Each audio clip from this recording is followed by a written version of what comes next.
പേര് ശീതൽ എന്നാണ്. ഞങ്ങൾ തൃശ്ശൂർ പട്ടിക്കാട് എന്ന് പറയുന്ന സ്ഥലത്ത് നിന്ന് വരുന്നു. ഇതെൻ്റെ ഹസ്ബൻഡാണ്, പപ്പ, അമ്മ. ഞാൻ ബാംഗ്ലൂർ ക്രൈസ്റ്റ് കോളേജിൽ റിസർച്ച് സ്കോളറാണ്. അവിടെ തന്നെ അഡ്ജങ്ക്ട് ഫാക്കൽറ്റി ആയിട്ട് സൈക്കോളജി ഡിപ്പാർട്ട്മെൻറ്റിൽ വർക്ക് ചെയ്യുന്നു. ആദ്യമേ തന്നെ മാതാവിൻ്റെ പ്രത്യക്ഷീകരണത്തിൻ്റെ സാക്ഷിയാക്കി ഞങ്ങളെ ഇവിടെ ഒരുക്കി എത്തിച്ചതിൽ ദൈവപിതാവിനോടും മാതാവിനോടും ഒരുപാട് നന്ദി പറയുന്നു. ഞാൻ ആദ്യമായി ഇവിടെ വന്ന് ഉടമ്പടി എടുത്തത് കഴിഞ്ഞ വർഷം മെയ് മാസം 13-ാം തീയതിയാണ്. അതിന് മുമ്പായിട്ട് തന്നെ ഞാൻ കൃപാസനത്തിനെ കുറിച്ച് ഒരുപാട് കേട്ടിട്ടുണ്ട്. ആദ്യമായി ഞാൻ പറയുകയാണെങ്കിൽ കൃപാസനത്തിനെക്കുറിച്ച് എനിക്ക് അറിയാൻ സാധിച്ചത് സോഷ്യൽ മീഡിയയിലൂടെയും ഇൻസ്റ്റഗ്രാം പോസ്റ്റുകളിലൂടെയും അങ്ങനെയൊക്കെയാണ്. അപ്പോൾ കൂടുതലായിട്ടും കുറേ ട്രോളുകളും അങ്ങനെയെല്ലാം കണ്ടപ്പോൾ എനിക്ക് ഇതിനോട് ഉള്ള എൻ്റെ ഒരു വിശ്വാസം ഭയങ്കര ഇൻഡിഫറൻ്റ് ആയിരുന്നു. ഇവിടെ എന്താ സംഭവിക്കുന്നത്, ഇതിനോട് മോശമായിട്ടൊരു അഭിപ്രായമൊന്നും എനിക്കില്ലായിരുന്നു. എങ്കിൽ കൂടിയും എനിക്ക് ഇതുമായിട്ട് റിലേറ്റ് ചെയ്യാനോ ഒന്നും സാധിച്ചിരുന്നില്ല. സാക്ഷ്യങ്ങൾ കാണുമ്പോഴും ഓക്കെ, അവർക്ക് എന്തൊക്കെയോ സംഭവിക്കുന്നു, നല്ല കാര്യം, അതല്ലാതെ എനിക്ക് അതിൽ പ്രത്യേകിച്ച് ഒന്നും തന്നെ തോന്നിയിട്ടില്ല. അങ്ങനെ ഇതിൽ പോകുമ്പോൾ പോലും ഇതിൻ്റെ പള്ളിക്കൂടെ മുമ്പിൽ കൂടെയൊക്കെ പോയിട്ടുണ്ട്, പക്ഷേ ഇവിടെ ഒന്നും കയറിയിട്ടോ ഒന്നും ഇല്ലായിരുന്നു. അങ്ങനെ ഇരിക്കുമ്പോഴാണ് ഞാൻ പപ്പയ്ക്കൊരു അസുഖം വന്നത്. അതിനെക്കുറിച്ചെല്ലാം പപ്പ പറയും. ആ ഒരു സാഹചര്യത്തിലാണ് അതിന് മുമ്പ് വരെ എനിക്കുണ്ടായിരുന്ന പല കാര്യങ്ങളും. ഇപ്പോൾ എനിക്ക് ജീവിതത്തിൽ വേറെ ബുദ്ധിമുട്ടുകളൊന്നും അങ്ങനെ ഉണ്ടായിട്ടില്ല. പഠിപ്പുണ്ട്, ജോലിയുണ്ട്, ഫിനാൻഷ്യലി ഞങ്ങൾക്ക് ഇഷ്യൂസൊന്നുമില്ല. അപ്പോൾ എനിക്ക് അങ്ങനെ മേ ബി എൻ്റെ കഴിവ് കൊണ്ട് എനിക്ക് സൊല്യൂഷൻസ് ഉണ്ടാക്കാൻ പറ്റുന്ന പ്രശ്നങ്ങളെ എനിക്ക് ഉണ്ടായിട്ടുള്ളൂ. അല്ലെങ്കിൽ പപ്പയ്ക്കും അമ്മയ്ക്കും എനിക്ക് സൊല്യൂഷൻ തരാവുന്ന ഇഷ്യൂസ് എൻ്റെ ലൈഫിൽ ഉണ്ടായിട്ടുള്ളൂ. അപ്പോൾ എനിക്ക് പ്രത്യേകിച്ച് നിയോഗങ്ങൾ വെച്ച് പ്രാർത്ഥിക്കേണ്ട അവസ്ഥകൾ വന്നിട്ടില്ല. ഞാനത് ചെയ്തിട്ടില്ല, എനിക്കത് അറിയേയില്ലായിരുന്നു. ഇങ്ങനെ പപ്പയ്ക്കൊരു അസുഖം വന്നപ്പോഴാണ് എൻ്റെ ലൈഫിലുണ്ടായിരുന്ന ഒരു കാര്യങ്ങൾ കൊണ്ടും എനിക്കൊന്നും ചെയ്യാൻ പറ്റാത്തൊരവസ്ഥയായിരുന്നു. അപ്പോഴായിരുന്നു അങ്ങനെ ഹെൽപ്ലെസ് ആയപ്പോഴാണ് ഞാൻ കൃപാസനത്തിൽ പോകണമെന്നും ഉടമ്പടി എടുത്ത് പ്രാർത്ഥിക്കണമെന്നും ഒക്കെ എനിക്ക് തോന്നിയത്. അപ്പം എനിക്കിതിനെക്കുറിച്ച് അങ്ങനെ അറിയേയില്ലായിരുന്നു. അപ്പം നമുക്ക് എന്നെ സ്പിരിച്വലിയൊക്കെ ഹെൽപ്പ് ചെയ്യുന്ന, ഞങ്ങളുടെ ഫാമിലീനെ ഹെൽപ്പ് ചെയ്യുന്ന ഒരു സിസ്റ്ററുണ്ട്, സിസ്റ്റർ ഡെയ്സി, വയനാട്ടിലുള്ളൊരു സിസ്റ്ററാണ്. അപ്പോൾ സിസ്റ്ററാണ് എന്നെ ഹെൽപ്പ് ചെയ്തത്. ലൈക്ക് എങ്ങനെ ഉടമ്പടി എടുക്കണം, എങ്ങനെ പ്രാർത്ഥിക്കണം, എങ്ങനെ നിയോഗങ്ങൾ വെക്കണമെന്നൊക്കെ സിസ്റ്റർ പറഞ്ഞു തന്നു. അതനുസരിച്ച് പപ്പ ഹോസ്പിറ്റലായിരിക്കുന്ന സമയത്ത് തന്നെ ഞാനിവിടെ വന്ന് ഉടമ്പടി എടുത്ത് അതിനുശേഷമുള്ള അനുഭവങ്ങൾ പപ്പ പറയും. പ്രിയപ്പെട്ടവരെ, എൻ്റെ പേര് ലോറൻസ്. എനിക്കൊരു 2ാം ജന്മം തന്ന നല്ലവനായ സർവശക്തനായ ദൈവപിതാവിനും അതിനുവേണ്ടി മാധ്യസ്ഥം വഹിച്ച കൃപാസന മാതാവിനും ഹൃദയം നിറഞ്ഞ നന്ദി രേഖപ്പെടുത്തിക്കൊണ്ട് ഞാൻ എൻ്റെ അനുഭവങ്ങൾ പങ്കുവയ്ക്കട്ടെ. ഞായറാഴ്ചകളിലും കടമുള്ള ദിവസങ്ങളിലും പള്ളിയിൽ പോവുകയും കുടുംബ പ്രാർത്ഥനയിൽ സംബന്ധിക്കുകയും ചെയ്യുന്ന ഒരു സാധാരണ വിശ്വാസ ജീവിതമാണ് ഞാൻ നയിച്ചിരുന്നത്. ഒരു കേന്ദ്ര പൊതുമേഖലാ സ്ഥാപനത്തിൽ ജോലി ചെയ്തിരുന്ന ഞാൻ 2023 ജൂലൈ മാസത്തിൽ റിട്ടയർ ചെയ്തു. അതിനുശേഷം വീട്ടിലെ കാര്യങ്ങളിലൊക്കെ വ്യാപൃതനായി. കുറച്ച് പറമ്പുണ്ട്, അവിടുത്തെ കാര്യങ്ങളൊക്കെ നോക്കി നടത്തി അതിലൊന്ന് സെറ്റിലായി വരുന്ന സമയത്ത് എനിക്ക് ചില അസുഖങ്ങൾ കാണപ്പെട്ടു. കൃത്യമായി പറഞ്ഞാൽ 2024 മാർച്ച് ഏപ്രിൽ മാസങ്ങളിൽ എനിക്ക് ഇടവിട്ടുള്ള പനി, ലൂസ് മോഷൻ, ചുമ, അങ്ങനെയുള്ള ചില ലക്ഷണങ്ങൾ കാണപ്പെട്ടു. ശക്തിയായ ചൂടിൻ്റെ ആയിരിക്കുമെന്നൊക്കെ വിചാരിച്ചു. പക്ഷെ അത് മാറാതെ വന്നപ്പോൾ ലോക്കൽ ഡോക്ടറെ കണ്ടു. ഒരാഴ്ചത്തെ ട്രീറ്റ്മെൻറ്റ് കൊണ്ടും യാതൊരു വ്യത്യാസവും കാണുന്നുണ്ടായിരുന്നില്ല. അപ്പോൾ ഇത് കുറച്ച് ഗൗരവമുള്ള കാര്യമായിരിക്കും എന്ന് വിചാരിച്ചിട്ട് നമ്മൾ കുറച്ചുകൂടി സൗകര്യങ്ങളുള്ള ഒരു ഹോസ്പിറ്റലിൽ ഒരു സീനിയർ ഡോക്ടറെ കാണാൻ തീരുമാനിച്ചു. എന്തായാലും ഡോക്ടർ ബ്ലഡ് ടെസ്റ്റൊക്കെ പറയുമല്ലോ, അതുകൊണ്ട് അതങ്ങ് ചെയ്തിട്ട് പോകാം എന്ന് വിചാരിച്ചിട്ട് ഞങ്ങൾ ബ്ലഡ് ടെസ്റ്റൊക്കെ നടത്തി. അതിൻ്റെ റിപ്പോർട്ട് കയ്യിൽ കിട്ടിയപ്പോൾ വാസ്തവത്തിൽ ഞങ്ങൾ അതിശയിച്ചു പോയി. ഒരുവിധം എല്ലാ പാരാമീറ്റേഴ്സിലും കൗണ്ടുകൾ തെറ്റായിരുന്നു. ഒരുപാട് കൂടുതലും കുറവുമൊക്കെ ആയിട്ട് മൊത്തം അലൈൻമെൻറ്റ് മാറിക്കിടക്കുകയാണ്. ഇത് കണ്ടു കഴിഞ്ഞപ്പോൾ ഡോക്ടർ പറഞ്ഞു, കുറച്ച് ദിവസം പനിച്ചതല്ലേ, ചിലപ്പോൾ അതുകൊണ്ടായിരിക്കും, എന്തായാലും നമുക്ക് ഒന്നുകൂടി നോക്കാമെന്ന് പറഞ്ഞ് 2-3 ടെസ്റ്റുകളും കൂടി അദ്ദേഹം പറഞ്ഞു. അതിൽ പെരിഫറൽ സ്മിയർ എന്ന് പറയുന്ന ഒരു ടെസ്റ്റ് ഉണ്ടായിരുന്നു. ആ ടെസ്റ്റിൻ്റെ റിസൾട്ട് വന്നു കഴിഞ്ഞപ്പോൾ ഡോക്ടർ വിളിച്ചിട്ട് പറഞ്ഞു, നിങ്ങൾക്ക് ലുക്കീമിയ ആണോ എന്ന് സംശയിക്കുന്നു, എത്രയും പെട്ടെന്ന് ബോൺ മാരോ ടെസ്റ്റ് ചെയ്യണം, അപ്പോൾ അതിന് സൗകര്യമുള്ള ഒരു ആശുപത്രിയിലേക്ക് പൊക്കോളൂ എന്ന് പറഞ്ഞു. വാസ്തവത്തിൽ എൻ്റെ കുടുംബത്തിന് അതൊരു ഷോക്കായി. കാരണം ദിവസങ്ങൾക്ക് മുന്നേ വരെ ഒരു പ്രശ്നവുമില്ലാതെ നടന്ന ആൾക്ക് പെട്ടെന്ന് ഇത്ര വലിയൊരു അസുഖം എന്ന് കേട്ടപ്പോൾ എല്ലാവരും പേടിച്ചു. ഞങ്ങൾ എറണാകുളത്തുള്ള ഒരു പ്രശസ്തമായ ഹോസ്പിറ്റലിലേക്ക് പോയി. അവിടെ ചെന്ന് ബോൺ മാരോ ടെസ്റ്റ് ചെയ്തു. ടെസ്റ്റ് പോസിറ്റീവായിരുന്നു.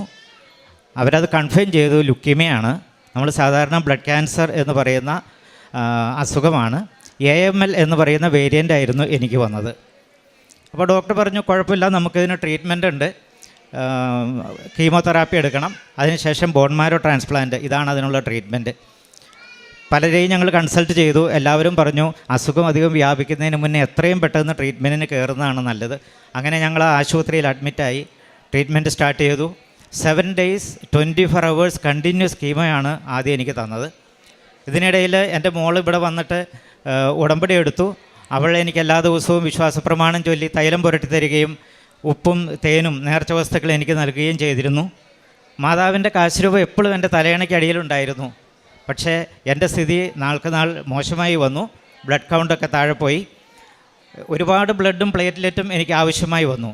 ആ സമയത്ത് ബ്ലഡ് തരാനായിട്ട് ഓടി വന്ന പരിചയമുള്ളവരെയും ഇല്ലാത്തവരെയുമായ എല്ലാവരെയും ഞാൻ ഈ സന്ദർഭത്തിൽ കൃതജ്ഞതയോടുകൂടി സ്മരിക്കുകയാണ്. കുറച്ച് ദിവസങ്ങൾ കഴിഞ്ഞപ്പോൾ ഞാൻ എണീറ്റിരുന്ന തലചുറ്റും എന്നുള്ളൊരു അവസ്ഥ വന്നപ്പോൾ എന്നെ അവർ ICUവിലേക്ക് ഷിഫ്റ്റ് ചെയ്തു. ICUവിലും എൻ്റെ സ്ഥിതി അത്ര മെച്ചമായിരുന്നില്ല. 106 ഡിഗ്രി പനി. ആ പനി ഇങ്ങനെ കണ്ടിന്യൂ ചെയ്യുന്നു. എന്തെല്ലാം മരുന്നുകൾ ചെയ്താലും പനി മാറുന്നില്ല എന്നുള്ളൊരവസ്ഥ. എൻ്റെ തലയിലും കാലിലും കക്ഷത്തിലുമൊക്കെ ഐസ് ബാഗ് വയ്ക്കുന്ന ഒരു സ്ഥിതി വന്നു. അതിനുശേഷം എനിക്ക് ശക്തിയായ ശ്വാസമുട്ടലുണ്ടായി. ഓക്സിജൻ ലെവൽ താഴെ പോയി. BP ഷൂട്ടപ്പ് ചെയ്തു. ഇൻറ്റേർണൽ ബ്ലീഡിംഗ് ഉണ്ടായി. ഞാൻ രക്തം ഛർദ്ദിച്ചു. അപ്പോൾ ആ സമയത്ത് വളരെ കോൺഫിഡൻസോടുകൂടി ട്രീറ്റ് ചെയ്തിരുന്ന ഡോക്ടർ പോലും പരിഭ്രമിച്ചു.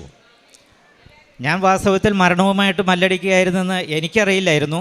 പക്ഷേ പുറത്ത് നിൽക്കുന്ന ആളുകളോട് ഡോക്ടർ പറഞ്ഞിരുന്നു, ഒരുപക്ഷെ നമുക്ക് വെൻറ്റിലേറ്ററിലേക്ക് മാറ്റേണ്ടി വരും, എന്തും സംഭവിക്കാം, ഏതൊരു സാഹചര്യവും നേരിടാനായിട്ട് നിങ്ങൾ തയ്യാറായിരിക്കണം, നിങ്ങൾ പ്രാർത്ഥിച്ചോളൂ എന്ന് പറഞ്ഞു. ഉടമ്പടി എടുത്തിരുന്ന എൻ്റെ മോളും എൻ്റെ വൈഫും ICUവിന് പുറത്ത് മുട്ടുകുത്തി നിന്ന് കൊന്ത ചൊല്ലിക്കൊണ്ടിരുന്നു. ICUവിൽ വെച്ച് തന്നെ എനിക്ക് കുമ്പസാരവും കുർബാനയും രോഗീലേപനവും എല്ലാം സ്വീകരിക്കേണ്ടി വന്നു. ദിവസങ്ങൾ കഴിഞ്ഞപ്പോൾ എൻ്റെ നില മെച്ചപ്പെട്ടു. പക്ഷേ ഇൻറ്റേർണൽ ബ്ലീഡിങ്ങിൻ്റെ പ്രശ്നങ്ങൾ കണ്ടിന്യൂ ചെയ്തു. എൻ്റെ കണ്ണിൽ ബ്ലീഡിങ് വന്നിട്ട് റെറ്റിനയിൽ ബ്ലഡ് ക്ലോട്ടായി. അത് കാരണം എൻ്റെ വിഷൻ, കാഴ്ച ഡൗൺ ആയിപ്പോയി. എനിക്ക് ആളുകളുടെ മുഖം കാണുന്നതിനോ വായിക്കുന്നതിനോ ഒന്നും പറ്റാത്തൊരവസ്ഥയായി. 10 ദിവസങ്ങൾക്ക് ശേഷം മാതാവിൻ്റെ കൃപ കൊണ്ട് എന്നെ റൂമിലേക്ക് ഷിഫ്റ്റ് ചെയ്തു. ഞാൻ ICUവിൽ നിന്നും ജീവനോടുകൂടി ഇറങ്ങി വന്നത് ഒരു വലിയ അത്ഭുതമാണെന്ന് ആ ആശുപത്രിയിലെ തന്നെ സ്റ്റാഫ് ഞങ്ങളോട് പറയുകയുണ്ടായി. അമ്മയുടെ പരിലാളനയിൽ അത്ഭുതങ്ങൾ സംഭവിക്കുമെന്ന് ഞങ്ങൾക്ക് അനുഭവം ലഭിച്ച ആദ്യത്തെ അവസരമായിരുന്നു അത്. സ്ട്രോങ് കീമോയൊക്കെ കഴിഞ്ഞ് ഞാൻ പുറത്തു വന്നു. പക്ഷേ ആ ട്രീറ്റ്മെൻറ്റോട് കൂടിയിട്ട് സംഭവിക്കുന്നത് നമ്മുടെ ബ്ലഡിൽ ഈ ക്യാൻസറിൻ്റെ അണുക്കൾ നശിച്ചു പോവുക എന്നുള്ളതാണ്. പക്ഷേ ഏത് നിമിഷം വേണമെങ്കിലും അത് തിരിച്ചു വരാം. അത് വേറൊരു വേരിയൻ്റായിട്ട് ചിലപ്പോൾ വരാം. അത് തടയാനായിട്ടുള്ള ട്രീറ്റ്മെൻറ്റ് എന്ന് പറയുന്നത് ബോൺ മാരോ ട്രാൻസ്പ്ലാന്റ് ആണ്. സ്റ്റെം സെൽ ട്രീറ്റ്മെൻറ്റ് എന്നൊക്കെ നമ്മൾ പറയും. നമ്മളൊരു ഡോണറെ കണ്ടെത്തണം. ഡോണറുടെ ബ്ലഡിൽ നിന്നും സ്റ്റെം സെൽസ് എടുത്ത് പേഷ്യൻറ്റിൻ്റെ ബ്ലഡിലേക്ക് ഇൻഫ്യൂസ് ചെയ്യുന്ന കുറച്ച് കോംപ്ലിക്കേറ്റഡ് ആയിട്ടുള്ള ഒരു ട്രീറ്റ്മെൻറ്റാണത്. ക്ലോസ് റിലേറ്റീവ്സിൽ നിന്നാണ് സാധാരണ നമ്മളൊരു ഡോണറെ കണ്ടെത്തേണ്ടത്. പക്ഷേ എൻ്റെ ക്ലോസ് റിലേറ്റീവ്സിൻ്റെയൊക്കെ ബ്ലഡ് നോക്കുമ്പോൾ ആരും ഫുൾ മാച്ചായിട്ട് വരുന്നുണ്ടായിരുന്നില്ല. അവർ കുറേ കാര്യങ്ങളിൽ മാച്ച് നോക്കും, ഗ്രൂപ്പ് മാത്രമല്ല. ഒടുവിൽ എൻ്റെ മക്കളുടെ മാച്ച് നോക്കി, അവരും ഹാഫ് മാച്ചായിരുന്നു. ഒരുപക്ഷെ എനിക്കുണ്ടായ ബുദ്ധിമുട്ടുകൾ പരിഗണിച്ചിട്ടായിരിക്കാം ഡോക്ടർ പറഞ്ഞു, നിങ്ങൾക്ക് 60 വയസ്സ് കഴിഞ്ഞു, അത്രയും പ്രായമുള്ള ഒരാൾക്ക് ഹാഫ് മാച്ച് ട്രാൻസ്പ്ലാന്റ് ചെയ്യുന്നത് റിസ്ക്കാണ്, ഒരുപക്ഷെ മരണം വരെ സംഭവിക്കാം. അപ്പോൾ അതുകൊണ്ട് നിങ്ങളൊരു കാര്യം ചെയ്യൂ, വെല്ലൂരിൽ ഒന്ന് പോയിട്ട് ഒരു സെക്കൻഡ് ഒപ്പീനിയൻ എടുത്തിട്ട് വരൂ എന്ന് പറഞ്ഞു. അവിടെ നിന്ന് ഞങ്ങൾക്ക് ആവശ്യമായ സർട്ടിഫിക്കറ്റുകളും ടെസ്റ്റ് നടത്തിയതിൻ്റെ സ്ലൈഡുകളും ഒക്കെ തന്നയച്ചു. അപ്പോൾ അതിൽ നിന്ന് തന്നെ ഏകദേശം വ്യക്തമാണ് ഞങ്ങൾക്ക് ഇനി ഒന്നും ചെയ്യാനില്ല, നിങ്ങൾ വെല്ലൂരിൽ പോയിട്ട് നോക്കൂ എന്നുള്ളൊരു രീതിയിലായിരുന്നു അവിടുത്തെ ഞങ്ങളെ പറഞ്ഞയച്ചത്. ഞങ്ങൾ വെല്ലൂർക്ക് പോകാനായിട്ട് തീരുമാനിച്ചു. പോകുന്നതിൻ്റെ തലേ ദിവസം ഞാനിവിടെ വന്നിരുന്നു.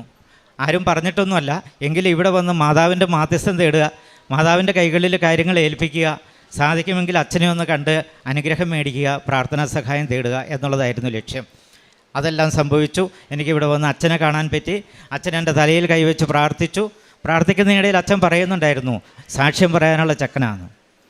ഞങ്ങളങ്ങനെ വെല്ലൂരിലേക്ക് പോയി. അവിടെ ചെന്ന് പ്രാരംഭമായിട്ടുള്ള ടെസ്റ്റുകളൊക്കെ ചെയ്തു. ഉദ്ദേശിച്ച സീനിയർ ഡോക്ടറെ തന്നെ കാണാൻ പറ്റി.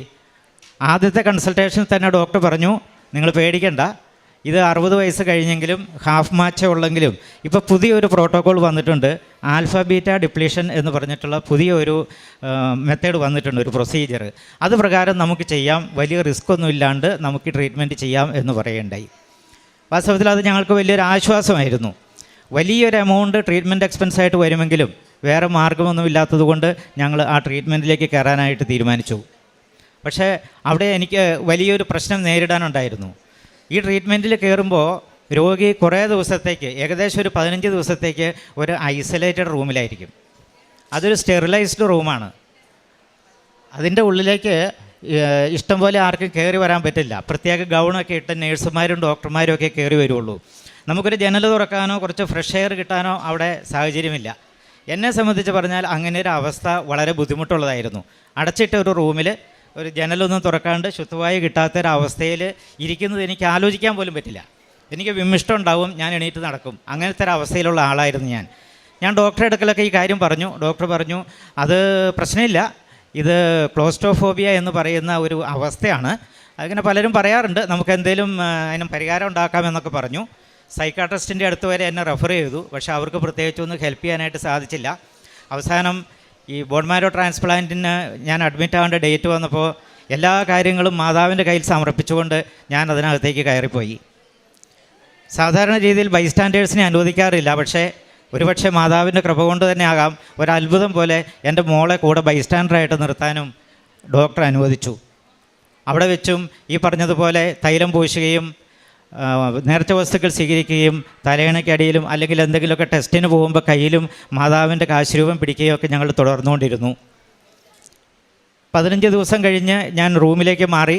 40 ദിവസത്തോളം ആ ആശുപത്രിയിലെ ചികിത്സ കഴിഞ്ഞിട്ട് ഞാനിപ്പോൾ അസുഖം ഭേദമായ രീതിയിൽ പുറത്തേക്ക് വന്നിരിക്കുകയാണ്.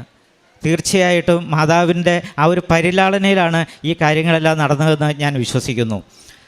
ഇത്തരം ട്രീറ്റ്മെൻറ്റ് ചെയ്യുന്നവർക്കുണ്ടാകുന്ന ഒരു പ്രത്യേക പ്രശ്നമുണ്ട്. അതായത് ആഫ്റ്റർ എഫക്റ്റ് എന്ന് വേണമെങ്കിൽ പറയാം.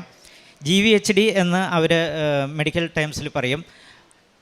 എന്തെങ്കിലുമൊക്കെ ബുദ്ധിമുട്ടുകൾ നമുക്കുണ്ടാകും. ചിലർക്ക് സ്കിന്നിലായിരിക്കും, ചിലർക്ക് ബ്രെയിനിലായിരിക്കും, ചിലർക്ക് വയറ്റിലായിരിക്കും, ചിലർക്ക് ലങ്സിലായിരിക്കും, അങ്ങനെയൊക്കെ. പക്ഷേ എന്നെ സംബന്ധിച്ചിടത്തോളം ഒരുപക്ഷെ മാതാവിൻ്റെ ആ നീലമേലങ്കയ്ക്കുള്ളിൽ എന്നെ കാത്തതുകൊണ്ടായിരിക്കാം വളരെ ചുരുക്കം ബുദ്ധിമുട്ടുകൾ മാത്രമേ എനിക്ക് വന്നുള്ളൂ. ഒരു പ്രാവശ്യം കൂടി അഡ്മിറ്റ് ആവേണ്ടി വന്നു എന്നുള്ളത് ശരിയാണ്. പക്ഷേ എനിക്ക് സഹിക്കാവുന്ന തരത്തിലുള്ള ബുദ്ധിമുട്ടുകൾ മാത്രമേ എനിക്ക് വന്നുള്ളൂ.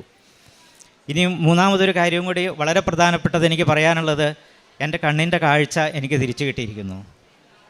ഇപ്പോൾ എനിക്ക് നമ്മുടെ പരിശുദ്ധ മാതാവിൻ്റെ തിരുസ്വരൂപം കണ്ണിറയെ കണ്ടുകൊണ്ട് നിങ്ങളോട് സാക്ഷ്യം പറയാനായിട്ട് സാധിക്കുന്നു. എനിക്ക് തിരുവചനം വായിക്കാനായിട്ട് സാധിക്കുന്നു. എൻ്റെ മോൾ ഇവിടെ സൂചിപ്പിച്ചിരുന്നു ഞങ്ങളുടെ ഒരു ആധ്യാത്മിക മാതാവായ സിസ്റ്ററിൻ്റെ കാര്യം. ആ സിസ്റ്ററാണ് ഞങ്ങൾക്ക് പറഞ്ഞു തന്നത് എങ്ങനെ പ്രാർത്ഥിക്കണം. ഇവിടെ വന്ന് മാതാവിൻ്റെ തിരുസ്വരൂപം കണ്ട് സാക്ഷ്യം പറയാനും തിരുവചനം വായിക്കാനും എനിക്ക് എൻ്റെ കണ്ണുകൾക്ക് ശക്തി തരണമേ എന്ന് പ്രാർത്ഥിക്കാൻ പറഞ്ഞത് ആ സിസ്റ്ററാണ്. ഇന്ന് അത് നിറവേറിയിരിക്കുകയാണ്. എനിക്ക് തിരുവചനം വായിക്കാൻ സാധിക്കുന്നു. രാവിലെ ഞാൻ തന്നെ ഡ്രൈവ് ചെയ്തിട്ടാണ് ഞാനും വൈഫും കൂടി പള്ളിയിലേക്ക് പോകുന്നത്. ഈ അവസ്ഥയിൽ തീർച്ചയായിട്ടും ഇതൊരു അത്ഭുതം മാതാവിൻ്റെ ഇടപെടലിലൂടെ നടന്നതാണെന്ന് ഞങ്ങൾ വിശ്വസിക്കുന്നു. രോഗവുമായിട്ട് മല്ലിട്ടുകൊണ്ടുള്ള ഞങ്ങളുടെ യാത്രയിൽ ഞങ്ങളെ സഹായിച്ച, പ്രാർത്ഥന കൊണ്ടും പരിചരണം കൊണ്ടും ഞങ്ങളെ സഹായിച്ച എല്ലാവർക്കും നന്ദി പറയാൻ ഞാൻ ഈ അവസരം ഉപയോഗിക്കുകയാണ്. ഞങ്ങളെല്ലാവരും ഇപ്പോൾ ഉടമ്പടിയുടെ മക്കളാണ്. ഇതേ സ്പിരിറ്റോട് കൂടി തന്നെ അന്ത്യം വരെ മുന്നോട്ട് പോകാനായിട്ടുള്ള അനുഗ്രഹത്തിന് വേണ്ടി ഞങ്ങൾ പ്രാർത്ഥിക്കുന്നു. സർവോപരി എല്ലാവിധ അനുഗ്രഹങ്ങളും തരുന്ന, മനുഷ്യന് അസാധ്യമായ കാര്യങ്ങളെല്ലാം നേടിത്തന്ന നല്ലവനായ ദൈവത്തിനും പരിശുദ്ധ അമ്മയുടെ പ്രത്യക്ഷീകരണത്തിൻ്റെ സാക്ഷിയാകുവാനായിട്ട് ഞങ്ങൾക്ക് കൃപ തന്ന മാതാവിനും കോടാനുകോടി നന്ദി പറഞ്ഞുകൊണ്ട് ഞാൻ നിർത്തുന്നു. ഉടമ്പടി എടുത്തതിന് ശേഷം ഞങ്ങളുടെ ലൈഫിൽ മുമ്പും ഞങ്ങൾ കാന്യപ്രവൃത്തികളൊക്കെ ചെയ്യുന്നുണ്ടായിരുന്നു.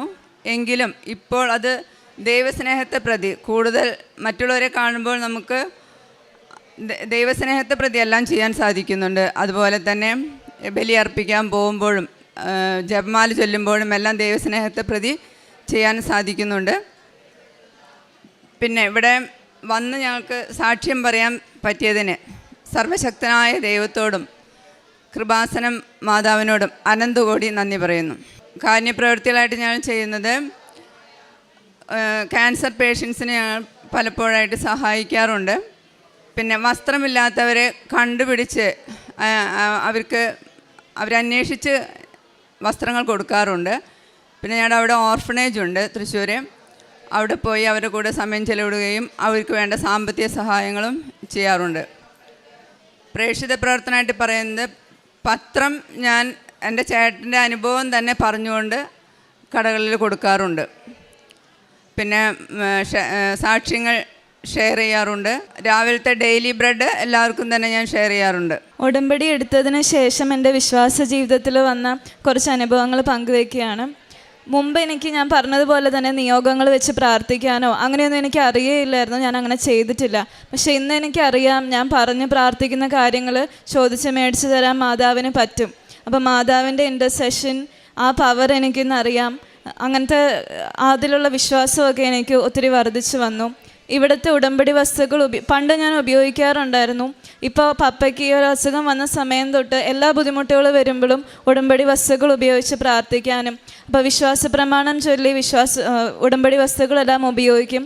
അന്നേരമെല്ലാം മനസ്സിൽ മാതാവിൻ്റെ പ്രത്യക്ഷീകരണത്തിൻ്റെ സാക്ഷിയാക്കണമേ എന്ന് പ്രാർത്ഥിച്ചുകൊണ്ടാണ് ഉടമ്പടി വസ്തുക്കളെല്ലാം ഉപയോഗിക്കാറുള്ളത്. പിന്നെ പ്രേക്ഷിത പ്രവർത്തനമായിട്ട് ഞാൻ സാക്ഷ്യങ്ങളെല്ലാം കേൾക്കും. സാക്ഷ്യം കേൾക്കുമ്പോൾ ഞാനത് ഷെയർ ചെയ്യാറുണ്ട്. അപ്പം ഞാൻ ചില സാക്ഷ്യങ്ങൾ കേൾക്കുമ്പോൾ എൻ്റെ മനസ്സിൽ ഓടി വരുന്ന ആളുകൾക്കാണ് ഞാനത് അയച്ചു കൊടുക്കാറ്. ഞാൻ അയച്ചു കൊടുക്കുമ്പോൾ അവരുടെ എന്തെങ്കിലും പ്രയർ ഇൻറ്റൻഷൻസ് ഒക്കെ ഉണ്ടെങ്കിൽ ഞാൻ ചോദിക്കാറുണ്ട്. ഞാൻ അവർക്ക് വേണ്ടിയും പ്രാർത്ഥിക്കാറുണ്ട്. പിന്നെ പത്രം ഞാൻ ഇവിടുന്ന് ആദ്യം മേടിച്ച അവസരത്തിലൊക്കെ പപ്പ ഹോസ്പിറ്റലായിരിക്കുമ്പോൾ ICUവിൽ അവിടെയുള്ള വേറെ ബൈസ്റ്റാൻഡേഴ്സൊക്കെ ഉണ്ടാവും. അവർക്കെല്ലാം ഞങ്ങൾ പത്രമൊക്കെ കൊടുത്തിരുന്നു. ആ ഒരു അവസരത്തിൽ ആദ്യം എനിക്ക് ഭയങ്കര ബുദ്ധിമുട്ടായിരുന്നു. ഞാൻ ഇതുവരെ ചെയ്യാത്തൊരു കാര്യമായിരുന്നു അത്. അപ്പോൾ എങ്കിലും ഞാനത് മമ്മയും ഞാനും കൂടെ പോയിട്ടാണ് ആദ്യം പത്രമൊക്കെ ബൈസ്റ്റാൻഡേഴ്സിന് കൊടുത്തത്. അപ്പോൾ നെക്സ്റ്റ് ഡേ ഞാൻ ICUവിൻ്റെ അവിടെ പോയപ്പോൾ ഒരു അങ്കിൾ വന്നിട്ട് എൻ്റെ അടുത്ത് പറഞ്ഞു, ആളുടെ ബ്രദർ ICUവിൽ തന്നെ വളരെ ക്രിട്ടിക്കലായിട്ട് ഇരിക്കുമായിരുന്നു. മോള് വന്ന് പത്രം തന്നപ്പോഴാണ് എനിക്ക് ഒരു അച്ഛനെ വിളിക്കണം, പ്രാർത്ഥിക്കണം എന്നൊക്കെ തോന്നിയത്. അപ്പോൾ തന്നെ അവർ കാത്തലിക്സ് അല്ലായിരുന്നു, യാക്കോബൈറ്റ്സ് എന്തോ ആണ്. അപ്പോൾ അവരുടെ ഒരു അച്ഛനെ വിളിച്ച് രോഗിയുടെ അടുത്തേക്ക് ചെന്നു. അവിടെ പേഷ്യൻറ്റിൻ്റെ അടുത്തേക്ക് ചെന്നപ്പോൾ തന്നെ വെൻറ്റിലേറ്ററിലുണ്ടായിരുന്ന ആളുടെ വൈറ്റൽസ് എല്ലാം പെട്ടെന്ന് ഡിഫറെൻ്റ് ആയി. അങ്ങനെ ഭയങ്കര സ്വിച്ച് ഇട്ട പോലെ ഒരു ചേഞ്ച് കണ്ടെന്നാണ് അങ്കിൾ എൻ്റെ അടുത്ത് പറഞ്ഞത്. അപ്പോൾ എനിക്ക് മനസ്സിലായി, നമ്മൾ ഓരോ കാര്യങ്ങൾ ചെയ്യുമ്പോഴും ദൈവത്തിന് വേണ്ടി ഓരോ കാര്യം ചെയ്യുമ്പോൾ ദൈവം നമ്മുടെ കൂടെയുണ്ട്, മാതാവ് അത് കാണുന്നുണ്ട് എന്നൊരു ബോധ്യം എനിക്ക് അന്നത്തെ ആ ഒരു അനുഭവത്തിലൂടെ ഉണ്ടായി. കാരുണ്യപ്രവർത്തികളായിട്ട് എനിക്ക് പറ്റുന്ന രീതിയിലുള്ള ധനസഹായം, എന്തെങ്കിലും ട്രീറ്റ്മെൻറ്റ് ആവശ്യങ്ങളൊക്കെ വരുമ്പോൾ ഞാൻ അറിയുവാണെങ്കിൽ അത് ചെയ്തിരുന്നു. പിന്നെ വിവാഹ ആവശ്യങ്ങളൊക്കെ ഞാൻ അറിയുമ്പോൾ അവർക്ക് നല്ല ഡ്രസ്സൊക്കെ വേണമെങ്കിൽ എൻ്റെ കയ്യിലുള്ള പുതിയ ഡ്രസ്സുകളൊക്കെ, ഞാൻ യൂസ് ചെയ്യാത്ത ഡ്രസ്സുകൾ, സാരികളൊക്കെ ഞാൻ കൊടുത്തിരുന്നു. പിന്നെ ഞങ്ങൾക്ക് വേറൊരു ചെറിയൊരു വീടുണ്ട്. അപ്പോൾ ലാസ്റ്റ് ടൈം മഴക്കാലത്ത് ഭയങ്കര മഴയും ബുദ്ധിമുട്ടും ഒക്കെ ആയ സമയത്ത് നമുക്ക് പരിചയത്തിൽ തന്നെ കുറച്ച് പേർ, അവർക്ക് താമസിക്കാനൊരു ഇടവില്ലാതൊരു ബുദ്ധിമുട്ടുണ്ടായി. അപ്പോൾ നമ്മളങ്ങനെ തീരുമാനിച്ച് നമ്മുടെ ആ വീട്ടിൽ അവർക്ക് താമസിക്കാനായിട്ട് അവസരം കൊടുത്തു. അവർ ഇപ്പോഴും അവിടെ താമസിക്കുന്നുണ്ട്. ഇത്രയും അനുഗ്രഹങ്ങൾ ഞങ്ങൾക്ക് തന്ന മാതാവിനും ദൈവപിതാവിനും ഈശോയ്ക്കും ഒത്തിരി നന്ദി പറഞ്ഞുകൊണ്ട് നിർത്തുന്നു. സങ്കീർത്തനങ്ങൾ 23:4 തിരുവചനം അരുളി ചെയ്യുന്നു, മരണത്തിൻ്റെ നിഴൽ വീണ താഴ്വരയിലൂടെയാണ് ഞാൻ നടക്കുന്നതെങ്കിലും അവിടുന്ന് കൂടെയുള്ളതിനാൽ ഞാൻ ഭയപ്പെടുകയില്ല. അങ്ങയുടെ ഊന്നുവടിയും ദണ്ടും എനിക്ക് ഉറപ്പേകുന്നു. ശീതൾ ലോറൻസ് തൻ്റെ പപ്പയുടെ രോഗാവസ്ഥയിലാണ് ക്രൈസ്റ്റ് കോളേജിലെ റിസർച്ച് സ്കോളറായ മകള്, അവിടെ തന്നെ അസോസിയേറ്റ് പ്രൊഫസറുമൊക്കെ ആയിട്ട് ജോലി ചെയ്യുന്ന മകള് ഇവിടെ വന്ന് ഉടമ്പടി എടുക്കുന്നത്. തനിക്ക് അതിനൊന്നും വലിയ താല്പര്യമുണ്ടായിരുന്നില്ല. തൻ്റെ ജീവിത രീതികളും ലൈഫ് സ്റ്റൈലൊക്കെ നല്ല രീതിയിൽ പോയിക്കൊണ്ടിരുന്നത് കൊണ്ട് ഇതിൻ്റെയൊന്നും ആവശ്യം തനിക്കുണ്ടായിരുന്നില്ല. എന്നാൽ മറ്റ് ഒരു ആശ്രയവും തനിക്കില്ല എന്ന് ഈ മകൾ മനസ്സിലാക്കുമ്പോൾ ഉടമ്പടി എടുക്കുന്നു. ഉടമ്പടി നേർച്ച വസ്തുക്കളിലൂടെ ലുക്കേമിയ എന്ന അസുഖം ബാധിച്ച ആ മകന് പിന്നീട് എങ്ങനെയാണ് ഓരോന്നും സ്റ്റെപ്പ് ബൈ സ്റ്റെപ്പായിട്ട് ഉടമ്പടി നേർച്ച വസ്തുക്കളിലൂടെ ക്ലിയർ ആകുന്നത്, സ്റ്റേബിളായിട്ട് ഇന്ന് ഇവിടെ വന്ന് നിൽക്കുമ്പോൾ ഇവർ തന്നെ എല്ലാം പറഞ്ഞു. ഇവിടെ വളരെ വ്യക്തമാണ് സാക്ഷ്യം. അതിൻ്റെ ഇടയിൽ തനിക്ക് പലതരത്തിലുള്ള ബുദ്ധിമുട്ടുകൾ, ശ്വാസം മുട്ടൽ, പിന്നീട് കണ്ണിൻ്റെ കാഴ്ച നഷ്ടപ്പെടുന്നു. അതായത് കീമോ കാരണം കണ്ണിൻ്റെ കാഴ്ച നഷ്ടപ്പെടുകയാണ്. ഇങ്ങനെ ഉണ്ടാകുന്ന സാഹചര്യങ്ങളിലെല്ലാം തങ്ങൾക്ക് കൂട്ടും ശക്തിയുമായിരുന്നത് ഉടമ്പടിയും ഉടമ്പടി നേർച്ച വസ്തുക്കളുമാണ്. അതുപോലെ തന്നെ ബോൺ മാരോ ട്രാൻസ്പ്ലാന്റ് ട്രീറ്റ്മെൻറ്റ് അത് ഫുൾ മാച്ച് ആകാത്തപ്പോൾ ഹാഫ് മാച്ചിൽ തന്നെ ചെയ്യുന്നതിന് റിസ്ക് ആണെന്ന് അതിന് മുമ്പ് വരെ പറഞ്ഞത്. ഒരു പുതിയ ട്രീറ്റ്മെൻറ്റ് ഇപ്പോൾ സാധിക്കുമെന്നുള്ള രീതിയിൽ CMC വെല്ലൂരിൽ നിന്ന് പറയുന്നു. അങ്ങനെ അതും സക്സസ് ആകുന്നു. തനിക്ക് തൻ്റെ ജീവിതം ഇന്നും നോക്കുമ്പോൾ താനൊരു സെൻട്രൽ ഗവൺമെൻറ് റിട്ടയേർഡ് എംപ്ലോയിയാണ്. അപ്പോൾ ഈ മകനും പറയുന്നത് ഒരു സാധാരണ ലെവലിലുള്ള വിശ്വാസത്തിൽ നിന്ന് ഇന്ന് അടിസ്ഥാനപരമായ മൂല്യങ്ങളിലൂന്നിയ ഒരു വിശ്വാസത്തിലേക്കും വിശുദ്ധിയുടെ ജീവിക്കുന്നതിൻ്റെ പ്രത്യേകതയിലേക്കും താനും കുടുംബവും വളർന്നു. അതുപോലെ പിന്നീട് അമ്മ ഇവിടെ വന്ന് ഉടമ്പടിയെടുത്തു. ബഹുമാനപ്പെട്ട VP ജോസഫ് അച്ഛനെ കണ്ട് ബ്ലെസ്സിങ്സ് ഒക്കെ വാങ്ങിക്കുന്നു. അങ്ങനെ ഇന്ന് അമ്മയുടെ പ്രത്യക്ഷീകരണത്തിൻ്റെ സാക്ഷിയാകാൻ തങ്ങൾക്ക് കൃപ ലഭിച്ചതിൽ ആനന്ദിക്കുകയാണ് ഈ കുടുംബം. ഇന്ന് തങ്ങളുടെ കാരുണ്യ പ്രവർത്തനങ്ങൾ, പ്രേക്ഷിത പ്രവർത്തനം, അതെല്ലാം എത്രമാത്രം തങ്ങളെ നന്മ ചെയ്യാനായിട്ട് തങ്ങൾക്ക് മടുപ്പ് തോന്നാതെ എന്തുമാത്രമാണ് തങ്ങൾക്ക് അതിനൊക്കെ ഉത്സാഹമുള്ളത്. അതുപോലെ തന്നെ കൂദാശ ജീവിതത്തിൽ ഒത്തിരിയേറെ സ്ഥായിയായ മാറ്റങ്ങൾ വന്നു. ഇന്ന് പ്രാർത്ഥിച്ചിട്ട് മറ്റുള്ളവർക്ക് ലഭിക്കുന്ന കൃപകൾ, അതാണ് ശീതളും ഇവിടെ പങ്കുവെച്ചത്. തൻ്റെ കണ്ണിൻ്റെ കാഴ്ച തിരിച്ചു കിട്ടി, താൻ ഇന്ന് സ്റ്റേബിളുള്ള ഒരു വ്യക്തിയാണ്, തൻ്റെ അസുഖം മാറി. ഇങ്ങനെയൊക്കെ ഇവിടെ